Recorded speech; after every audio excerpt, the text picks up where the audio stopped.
the search is on for suspects in a double murder that has rocked Toronto's Riverdale neighbourhood. Shauna Hunt is live at the scene where the victims were gunned down. And Shauna, what is the very latest that you can tell us? Well, police tell us that the two young men were in their late teens or early 20s, and they were killed in a barrage of bullets that were fired on this residential street in North Riverdale. Many neighbors heard the explosion of gunfire just after 11 last night, and despite the danger, some ran out to try to help the victims. And suddenly I heard all this sound. I thought, yeah, there had to be gunshots. It was like a quick rapid firing for about maybe 7-8 shots or something like that. It was a sound that startled many residents in the heart of this Riverdale community. Multiple gunshots going off in bursts. Arlette was up watching TV on Tuesday night when the bullets began flying outside her window. I came out and then I saw this individual lying on the ground and just in front of his car and just trying desperately to rise up and to stand up and cry out for help. It was really odd to see somebody grasping for his life.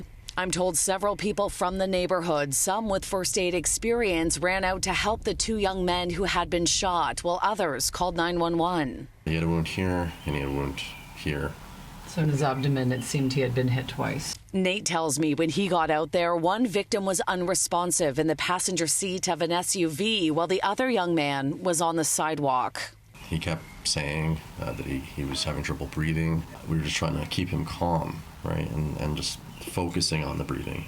And once the sun came up, it was clear this vehicle parked on Bain Avenue was the focus of the investigation. The passenger side door was riddled with bullet holes, and more than 24 evidence markers were scattered along the roadway. I get the sense from just the firearms evidence here that the shots appear to be, clustered, which might suggest a targeting. I don't believe that this was a random act at this point, but it's very early for me to speculate. The crime scene was right across the street from Withrow Park, a popular neighborhood green space, and several witnesses tell me they saw two suspects running in that direction. They were young. You could just see like the shape, but they moved so fast, understandably. But yeah, it was some dark silhouettes.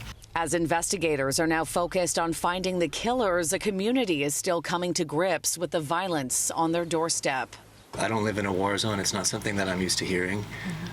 So it's not something that I want to get used to hearing. I heard this morning that he had passed, and I felt really sad about that because, sad about both, but I really I thought that guy would live.